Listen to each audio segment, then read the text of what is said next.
Let's talk about the massive changes to the Astra Militarum going forward in 10th edition, with huge nerfs to artillery, big changes to their core detachment rule, and a few choice point cuts. What's looking good for the Hammer of the Emperor right now?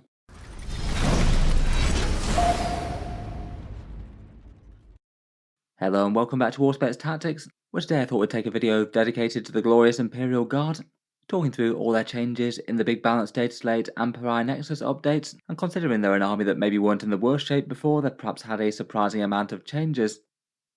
Pre-update, I feel like Guard weren't in the worst place in the world, but also weren't top tier either. As for the rest of 10th edition, they've had a pretty low win rate of around about 46%. They took some big blows to their most competitive units in the last points update, with things like Kasrkin, Borgrin, and Manticores all going up. Despite that though, they were still getting some tournament wins, and the index was a fairly well balanced one I thought. The vast majority of datasheets really quite playable, at least casually, and while perhaps not every style of Guard works quite as well as you might hope, I feel like they weren't in a too bad place overall considering their win rate's kind of low.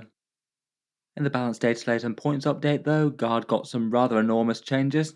On the point side of things weren't enormous. Most of the Codex artillery dropped a little bit, and then they got cheaper drones, Kasrkin and armoured Sentinels, all of which seemed like winners in this update. On the rules front though, it felt like a far more mixed bag. Probably the biggest single nerf was the nerf to artillery from the core change. Indirect fire now never hits on better than a 4+, and that's kind of brutal to the Guard given that they could hit on a 2+ re-rolling before. The reinforcement stratagem being once per game is big for Horde Guard. The Born Soldiers change is a really quite radical redesign and definitely has some winners and losers from that.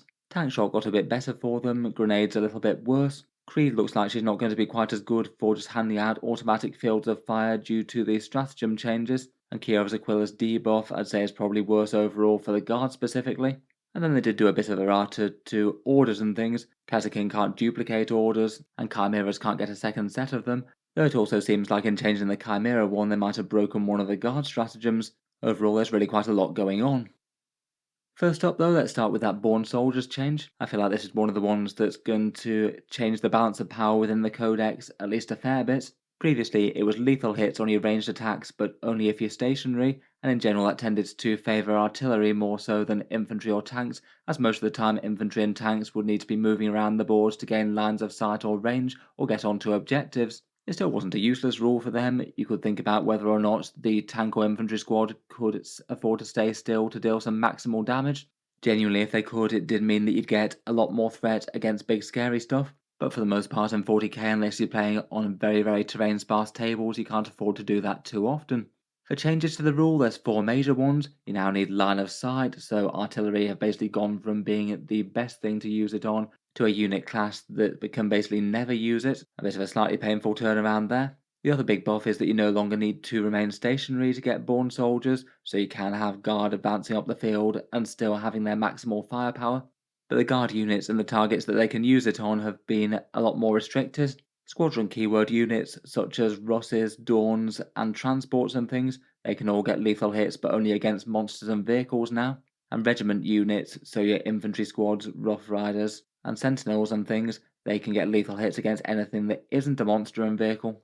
By being restricted to those keywords as well, there's also, I guess, a nerf for anything that isn't either squadron or regiment, as they just can't use the rule whatsoever now. Between all of that, a fair few things got more interesting, but a fair few things essentially got nerfed. Going through a few of those, obviously artillery just took a flat nerf. Basilisks and field ordnance guns really quite like the lethal hits with their mid-strength profiles. It definitely gave them a little bit more reliable threat at chipping away at tough enemy monsters and vehicles, say if they just had a few wounds left. They did get some points adjustments to compensate, but also got hit by the core indirect nerf as we'll get onto. Things like infantry units on the move broadly got a bit better with this though. Standard squads with a whole bunch of lasguns, Tempestus Scions and Kasrkin, and even Rough Riders with some lasguns will get some lethal hits even if they're moving around the board. And that does mean that the small arms of the Guard will take out a few big chunks worth of firepower on all the things that they'd be wounding on a 5+ or worse, which is the majority of the game outside of T3. It might be a bit more underwhelming for any of their special weapons that might have been wounding on a 3 or 2 anyway, but given that the majority of the time the infantry units wouldn't have been getting the rule anyway, usually needing to move on to objectives and things, this does feel like an overall win for the Guard rank and file here. I guess the biggest loss is, say, if your opponent pushes towards your ranks with a whole bunch of monsters or vehicles and things, it makes more sense just to stand and shoot for a turn to turn on lethal hits against those big threats. That's now no longer going to be an option. Otherwise, tanks in general just got a lot better at hitting tough stuff. In particular, I think that the biggest wins for this are the lethal hits that you get on things like multi-melters or any other mid-strength profiles out there. Say the Lehman Russ Executioner's Plasma Cannon seems like a great winner out of this, already efficient against elite infantry, and now it's going to be far better against tanks and monsters. The Rogal Dorn's got a whole bunch of mid-strength weapons, and any sponsored multi-melters on any Lehman Russes are going to be hitting far more savagely. Getting lethal hits on 4 shots from them is going to be a really big deal, and they'd often be needing to move into effective range anyway. It's kind of odd that it makes some of the anti-infantry tanks just a little bit better at stacking saves on monsters and vehicles, such as Lehman Russ Punishers or Chimeras with multi-lasers and lasgun arrays and things. It does maybe seem a bit simplistic that they're getting buffs against things that aren't really their intended targets. Though I guess a lot of the time, outside of things like heavy stubbers and lasgun arrays and things, you are often wounding infantry on a 3+ or better anyway, and lethal hits doesn't really have all that big an impact against that sort of thing. It's not unhelpful, but it's not massive either. Just on a core rules perspective, the Sentinels are perhaps the biggest winner out of this, seeing as they're the only thing that are both squadron and regiment, so they'll get lethal hits against literally whatever they're shooting at. Often they tended to get armed with las cannons and hunter-killer missiles, which would have been wounding most things on a 3+ anyway. It means it's kind of marginal gains for them, but definitely still a flat boost. I guess it might make people consider the plasma cannon and autocannon loadouts a bit more, as they'll just be a little bit more well-rounded and better at stacking saves against monsters and vehicles. Otherwise though, as mentioned, several things just basically get a flat nerf from this. Anything that you might conceivably sit and shoot with and didn't have the squadron or the regiment keywords, maybe Lehman Russ tank commanders are a particularly good competitive example. They'd often need to be moving to get line of sight or range, but every so often you might be able to sit and shoot with them if the enemy pushes up with a big scary threat and they don't die. That seems like a big loss for the Baneblade chassis variants, which given their big toughness and big profile often could afford to stay stationary and gain the lethal hits. It does basically mean that both the tank commanders and the Baneblades can just reposition guilt-free each turn for the most part, but it feels like a blow to both of those not being able to get lethal hits when previously they could. The Drill Commander Warlord traits will be a little bit worse given that it gives you critical hits on a 5+ if you're static. That still could trigger for infantry type units, but it'll no longer apply to them trying to take down monsters or vehicles anymore, so it feels like it's worse than it was before and it wasn't super commonly played. And there's some units like the Wyvern, which certainly don't really like the change that much at all. Now you only get lethal hits if you direct fire against monsters and vehicles, which don't really seem like its intended role at all. Overall, I do feel like it's an interesting change. Broadly, I'd say that your standard squadron, tanks, sentinels, and infantry have largely come out on top of this. Limiting the targets a little bit isn't insurmountable considering you get it on the move now, particularly for multi-melter sponsons against enemy monsters and vehicles, but certainly a big nerf for artillery and anything that didn't have squadron or the regiment keyword. Moving on, one of the less popular nerfs were that reinforcements are once only. Previously it was 2 CP that you could spend repeatedly throughout the game to keep on hopefully getting some 20-man infantry squads, trios of sentinels, maybe some rough riders, Kasrkin or scions back. Pretty much some of the most reliable command points that you can spend, both getting the alpha strike of the unit coming onto the board with a bunch of special weapons or something, and then having another annoying unit for your opponent to deal with after that.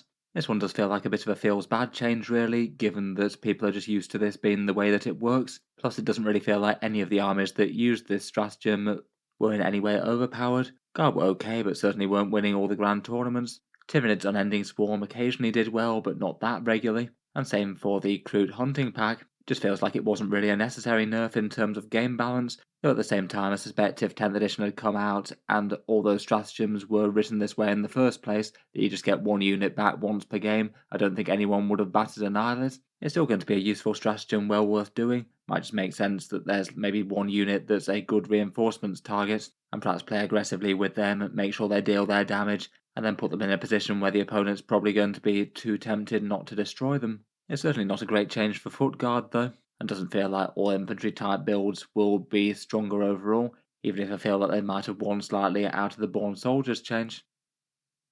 Sticking with the nerfs, and perhaps one of the single biggest ones to the Guard was the artillery change, having artillery hit on a unmodified 4+ at best now. And that's a change that affects the Guard more than any other faction, given that with Sentinel buffs, orders, and other things around, you could potentially be hitting on a 2+ rerolling with things like Basilisks and Manticores. So having that dropping down to a 4+ rerolling 1s at best normally is going to be a bit of a blow.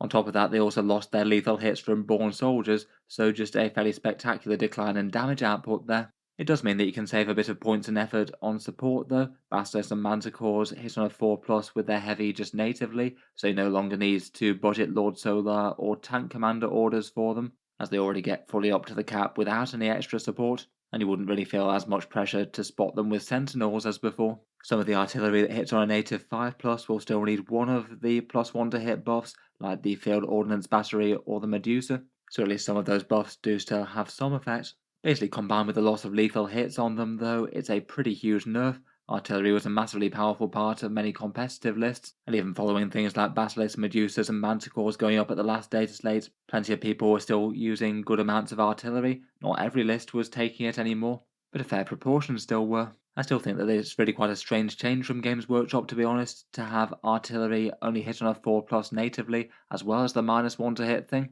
It still doesn't really change the fundamental thing that they still need to cost the artillery platform appropriately, as you could still absolutely write an artillery piece that was spectacularly overpowered for the cost, even with the -1 to hit, 4+ cap, and cover that indirect fire gives you. In compensation for something between the hitting on 4s and the loss of the lethal hits, artillery went down for these 4 across the codex. The Manticores 175, the Basilisk 140, Field Ordnance 110, and the Death Strike 145. That one got the biggest proportionate points cut. There was also the most far behind, and I'm still not sure it's particularly strong at this cost, unfortunately. There weren't any changes for the Wyverns or the Forge World artillery pieces. Overall, though, given the loss of synergy and the lethal hits, it does feel like an overall nerf to artillery damage, even with the points cuts though. I wouldn't be surprised if some artillery pieces do still see at least some play after this. The Manticore can still be pretty nasty against any sort of 5-model infantry type unit, given that you get 4 rerolls to hit against them. Its damage output is still nerfed versus what it was before, even against those targets, but not by as much as the rest. The higher strength ones also care a little bit less about the lethal hits going, as they might have often been wounding hits on a 3+.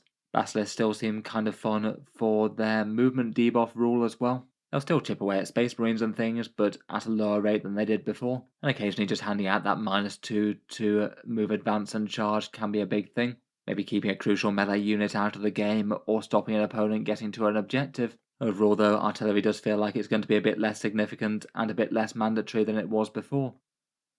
Next up, there were some points cuts to Armored Sentinels and Kasrkin. Armored Sentinels dropped down from 70 points to 65, so a 7% points cut there, which is fairly good. They certainly were played from time to time before, though weren't really a standout unit in my opinion. Their durability was and is pretty amazingly standout for the cost, though their damage output isn't so much. I feel like the points cut will be meaningful them though, and they will get played a lot more at 65. And they did double down on that with the automatic lethal hits buff that they got as well. So we'll occasionally get some auto wounds. Not sure if people will just stick with las cannons and things, or go for more mid-strength things like plasma cannons.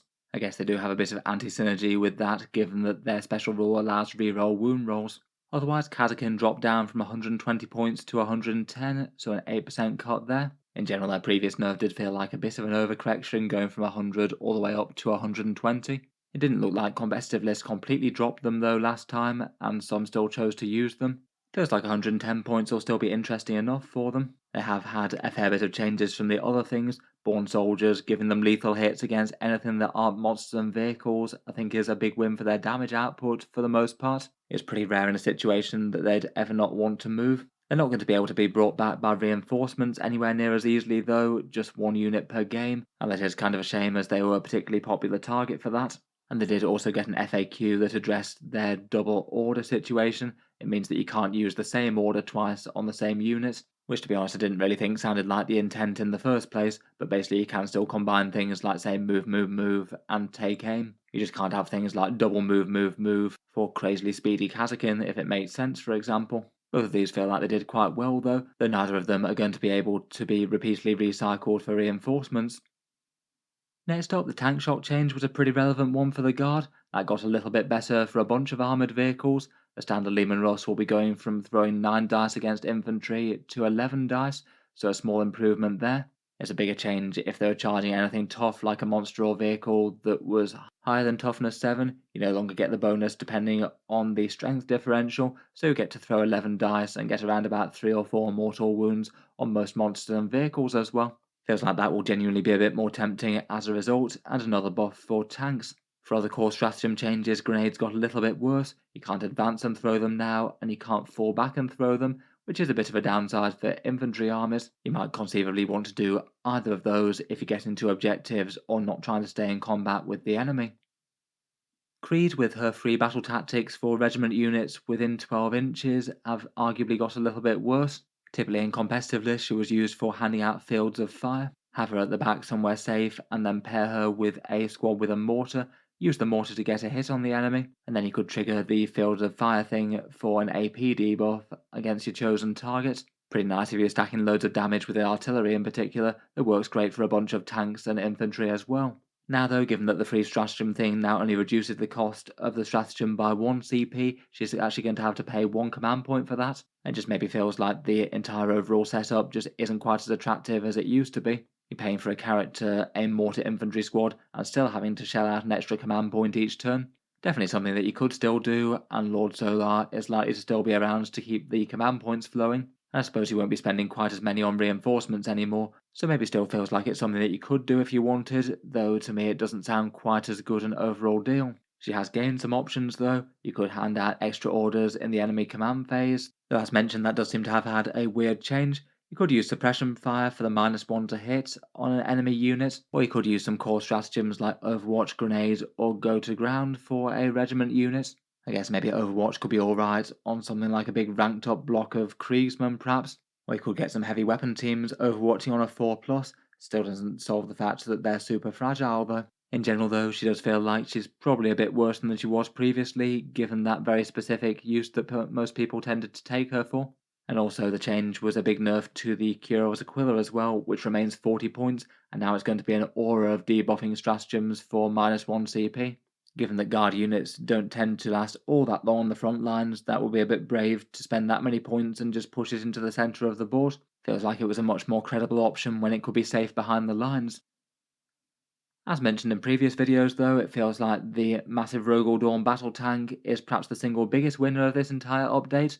It got perhaps a surprisingly good points cut, going down from 260 points down to 240, so a big 8% drop there, on a unit that was already really quite usable at 260 I think. Maybe not tending to be crazily stand out for competitive selection, though I think that it will be a bit more now. At 240 points, its durability is pretty great. 18 wounds at toughness 12, and the once per game cancel a saving throw rule. That's easily enough durability for the cost there, and at things like Armor of Contempt aside, that's now better than the Space Marine Land Raider in a 1-for-1 contest. And then of course it's absolutely covered in guns, a Predator Cannon for strength 12, AP2, damage 3, multi-melters, an auto cannon, a pulverizer cannon, a stubber, and then some more stubbers or hull-mounted melter guns, and all of those will now be getting lethal hits against monsters and vehicles, which is particularly relevant for all the strength 9 stuff, the melter weapons and the pulverizer in particular. Just feels like a really big win overall between loads more access to lethal hits, a solid points cut.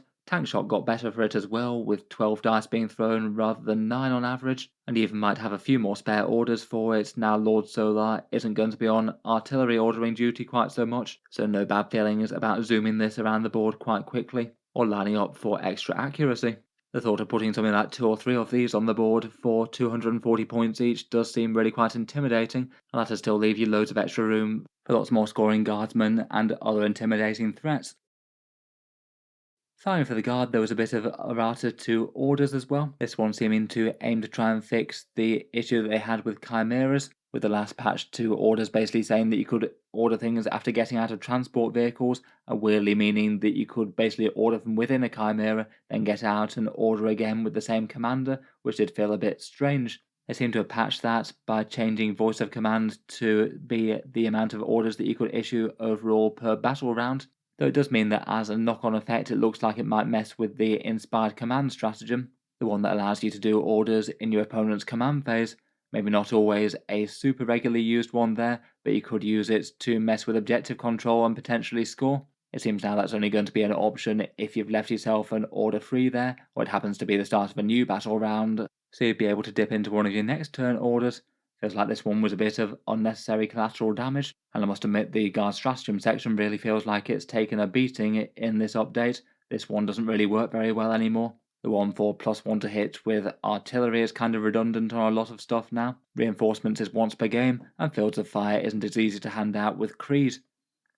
Overall, it's definitely a lot of changes to digest for the Imperial Guard. Between all the changes, though, it broadly feels like it's going to be a bit of a shift from infantry and artillery to favour more tanks in the army. I feel like in most competitive lists, tanks tended to be a little bit peripheral, maybe taken just for a few scary threats. Perhaps a couple of demolisher tank commanders tended to be the most reliably taken ones. I really wouldn't be too surprised if we start to see at least a few more, particularly the Rogal Dorns costed at the 240 points that they are now. Newborn soldiers just helps them out a fair bit more, and tank shock's not the worst either. And other things just feel like they're a bit diminished, with artillery having their nerfs and infantry having the reinforcements option being a little bit more niche.